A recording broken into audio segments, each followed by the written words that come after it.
rasulika nabiyil ummi wa ala alihi wa sahbihi wa sallam tasliman biqadri azamati dhatika fi kulli waqtin wa hin. Amma ba'du. Bapak Ibu dan saudara sekalian yang kami hormati, syukur alhamdulillah pada hari ini kita masih bisa melanjutkan kajian Sabtu pagi meskipun ya kembali tidak ada, dan insya Allah beliau baru hadir nanti tanggal 10 Juli ya, jadi masih 11-an hari lagi atau 12 hari lagi. Mudah-mudahan beliau dan jamaah senantiasa diberikan kemudahan perjalanannya oleh Allah, sehat lahir batin, pulang ke Indonesia dalam keadaan selamat, dan hajinya mudah-mudahan haji yang mabrur, dan kita semua yang ikut mendoakan mudah-mudahan dibarengi panjang umur yang barokah, sehat lahir batin, diberikan kekuatan lahir batin, dan semoga keluarga kita, anak cucu kita, semua orang-orang kita cintai ditakdirkan bisa berangkat haji umroh ke Mekah Madinah. Al-Fatihah. A'udzubillahi minasyaitonir rajim. Bismillahirrahmanirrahim. Alhamdulillahirabbil alamin. Arrahmanirrahim. Maliki yaumiddin. Iyyaka na'budu wa iyyaka nasta'in. Ihdinas siratal mustaqim, siratal ladzina an'amta 'alaihim ghairil maghdubi 'alaihim waladdallin. Kita awali dengan baca ayat terakhir surat At-Taubah.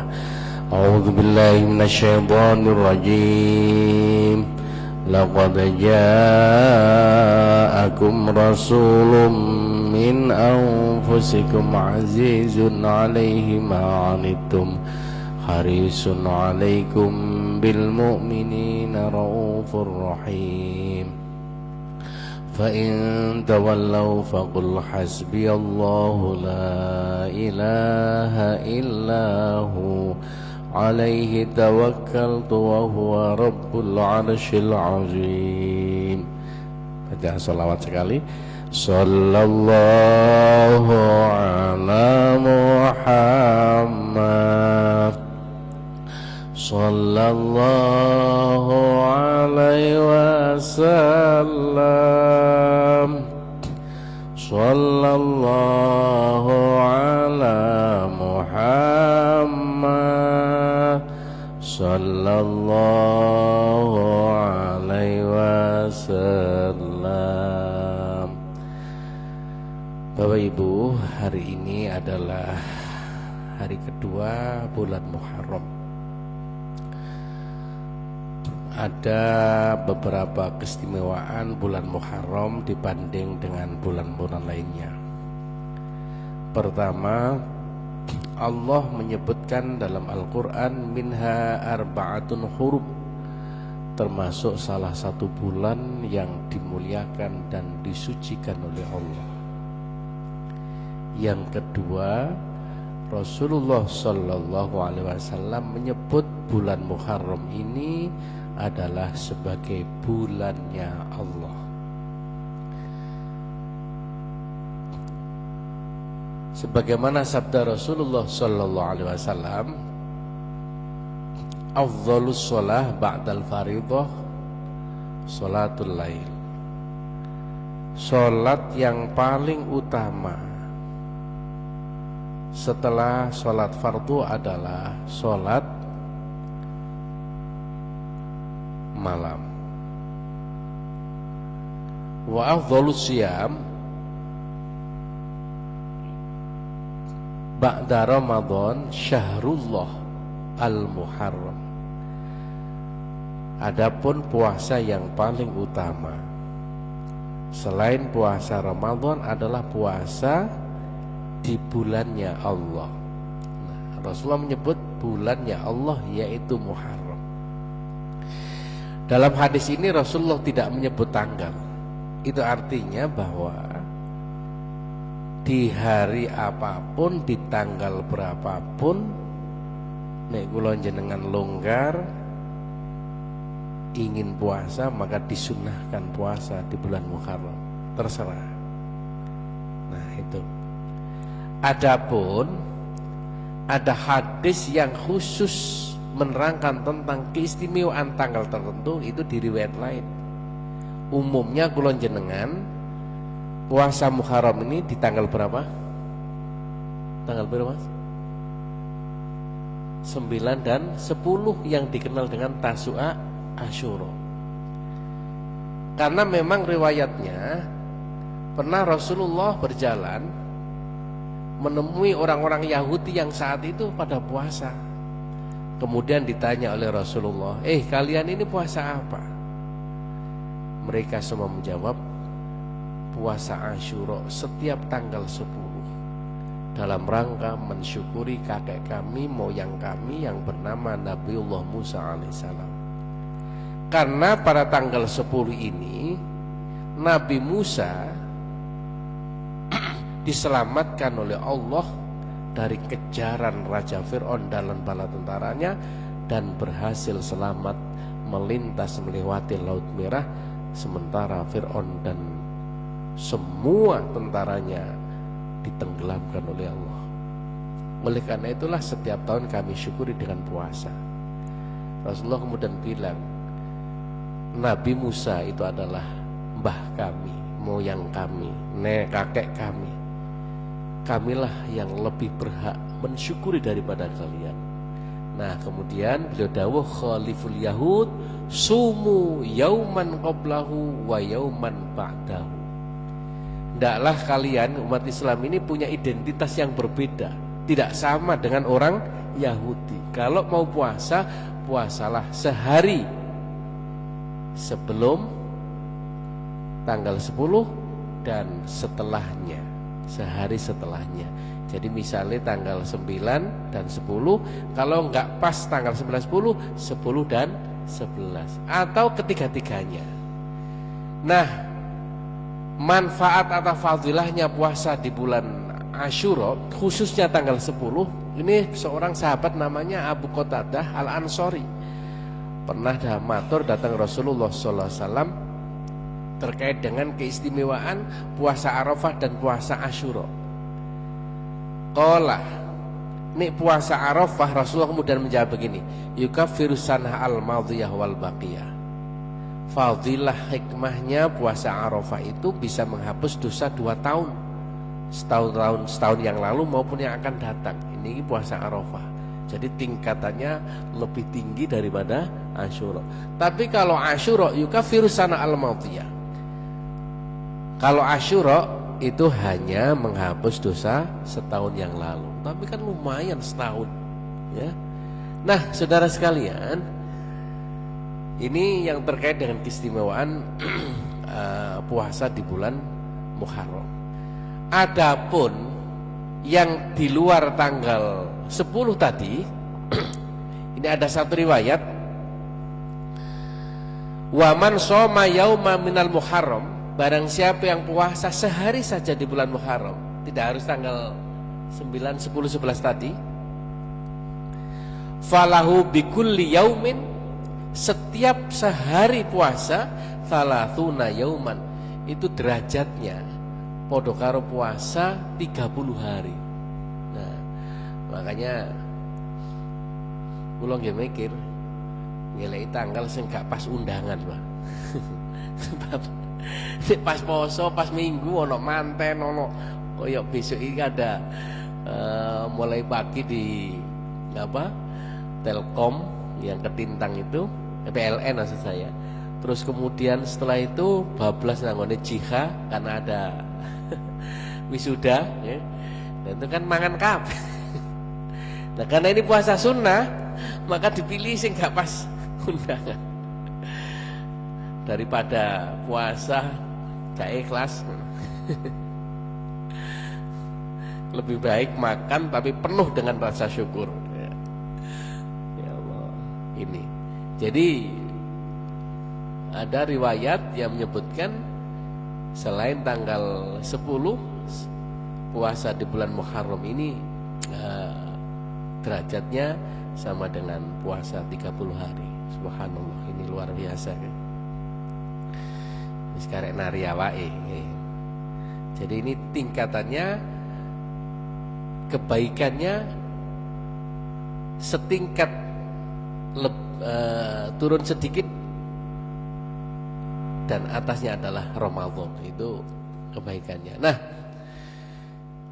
Rasulullah sekali lagi menyebut ini bulannya Allah karena memang di bulan inilah Allah menyelesaikan, Allah mengangkat semua problematika, permasalahan, cobaan dan ujian yang diberikan kepada para nabi dan rasulnya. Satu, Nabiullah Adam alaihissalam ketika diusir, dikeluarkan oleh Allah dari surga, kemudian dipisah dengan istrinya Ibu Hawa sekian tahun lamanya, beliau menangis dan mohon ampun kepada Allah. Kemudian tobatnya diterima di kota Mekah dan dipertemukan di Jabal Rahmah. Itu tanggal 10 Muharram. Nah, karena itu ketika jamaah haji di Jabal Rahmah, kalau mau berdoa adalah berdoa minta jodoh. Bagi yang belum, sing wis duwe ya gak usah njaluk maneh. Nah, ini ndongakno anak-anake cucune di situ supaya dapat jodoh yang soleh-solehah, karena tempat bertemunya Nabiullah Adam alaihissalam dengan Ibu Hawa tanggal 10 Muharram. Yang kedua, Nabi Idris. Nabi Idris itu adalah nabi yang istiqomah ibadahnya. Suatu ketika beliau minta kepada Allah supaya diizinkan untuk melihat kenikmatan dan kebahagiaannya surga. Loh, permintaan ini kan nggih aneh, wong swarga sih nanti, tapi Allah mengizinkan. Akhirnya memerintahkan malaikat Jibril untuk gandeng Nabi Idris, diajak jalan-jalan ke surga untuk menikmati keindahan surga. Bareng saking enake gak gelem mudhun, mah. Sampai sakniki. Nah, akhirnya malaikat matur datang ke Allah, dan Allah kemudian ya wes, kalau enggak mau ya sudah. Jadi salah satu hamba Allah yang masuk surga tanpa proses kematian adalah Nabi Adam, Nabi Idris alaihissalam. Adam, Idris, Nuh, Nabi Nuh. Nah, itu juga terjadi pada tanggal 10 Muharram. Nabi Nuh juga begitu, diselamatkan oleh Allah, mendarat dengan selamat dengan kaumnya yang beriman tanggal 10 Muharram. Sementara istri dan anak-anaknya ditenggelamkan karena nggak mau beriman. Nuh, Hud, Soleh, Nabi Ibrahim. Nabi Ibrahim juga begitu, diselamatkan oleh Allah ketika dibakar oleh Raja Namrud, juga tanggal 10 Muharram. Ibrahim, terus kemudian Nabi Yunus ketika beliau putus asa dalam rangka berdakwah, ternyata banyak umat yang justru mengejek. Akhirnya piyambake meninggalkan kaumnya. Bareng ngoten menyeberangi laut, naik kapal, kapalnya oleng mau tenggelam. Akhirnya dibuat sayembara. Ini adalah kelebihan penumpang. Maka salah satu harus dilempar ke laut untuk supaya tidak overload. Dilalah ketika diundi, ya keputusannya diundi, siapa nanti yang keluar namanya harus keluar, dibuang. Dilalah berkali-kali, kan Nabi Yunus yang metu. Nah, ternyata kelihatannya Allah ingin memberikan pelajaran. Ini hukumannya orang yang putus asa. Nah, ketika dimakan oleh ikan paus, ikan hiu selama 40 hari dalam kegelapan, Nabi Yunus kemudian diselamatkan oleh Allah, dan itu juga terjadi pada tanggal 10 Muharram. Begitu pula Nabi Yakub alaihissalam ketika beliau dipisahkan dengan anak yang sangat dicintainya, Nabi Yusuf alaihissalam.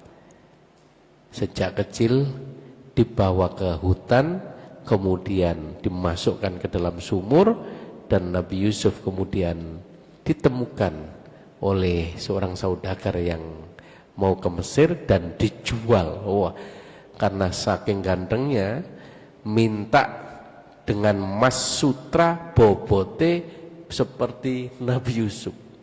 Nah, waktu itu Iftirul Aziz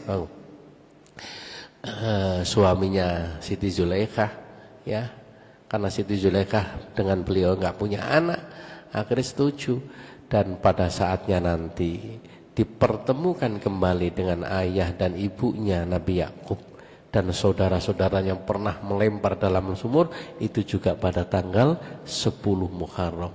Begitu pula Nabi Ayub alaihissalam setelah diuji dengan sakit yang luar biasa disembuhkan oleh Allah juga tanggal 10 Muharram. Begitu pula Nabi Isa diangkat ke langit oleh Allah yang mau dibunuh oleh umatnya yang membangkang, yang dipimpin oleh Yudas Iskariot, dan akhirnya Yudas Iskariot wajahnya diserupakan oleh Allah dengan Nabi Isa. Akhirnya bukan Nabi Isa yang disalib, tapi pemimpinnya ini Nabi Isa diangkat oleh Allah ke langit. Itu adalah juga tanggal 10 Muharram. Nah, inilah Bapak Ibu yang kami hormati, sehingga bulan Muharram disebut dengan bulannya Allah. Oleh karena itulah mudah-mudahan barokahnya ibadah kula jenengan, doa-doa kula jenengan di bulan Muharram ini, Allah mengangkat semua persoalan kita, semua kesulitan kita dimudahkan oleh Allah, ditolong oleh Allah, dan akhirnya menatap tahun baru berikutnya mudah-mudahan dalam keadaan lancar, barokah, dan semua yang kita inginkan dikabulkan oleh Allah. Dan yang paling penting, mudah-mudahan selamat fid dini wa dunya wal akhirah. Kalaulah suatu saat dipanggil oleh Allah, mudah-mudahan dalam keadaan husnul khotimah. Al-Fatihah. A'udzubillahi minasyaitonir rajim. Bismillahirrahmanirrahim. Alhamdulillahirabbil alamin arrahmanirrahim yaumiddin. Iyyaka na'budu wa iyyaka nasta'in ihdinas siratal mustaqim siratal ladzina an'amta 'alaihim ghairil maghdubi 'alaihim waladdallin. Amin. Allahumma shalli wa sallim wa barik ala sayyidina Muhammad wa ala sayyidina Muhammad. Alhamdulillahirabbil alamin. Allahumma jamilna bil afiyati wassalama wa haqiqna bit taqwa wal istiqamah wa 'idna min mujibatin nadam. Allahumma lakal hamdu wa minkal faraju wa ilaikal musyaq wa bikal musta'an. La haula wa la quwwata illa billahil 'aliyyil 'azim. Rabbana atina fid dunya hasanah wa fil akhirati hasanah wa qina adzabannar wa adkhilnal jannata ma'al abrar ya aziz ya ghafar ya rabbal alamin. Wa sallallahu ala sayyidina Muhammadin walhamdulillahi rabbil alamin. Wak kaji nganggo topi, mari ngaji ngombe kopi. Setelah pakai topi, minum kopi di atas dipan, mari ngombe kopi terus sarapan. Alhamdulillah. Assalamualaikum warahmatullahi wabarakatuh. Muhammad.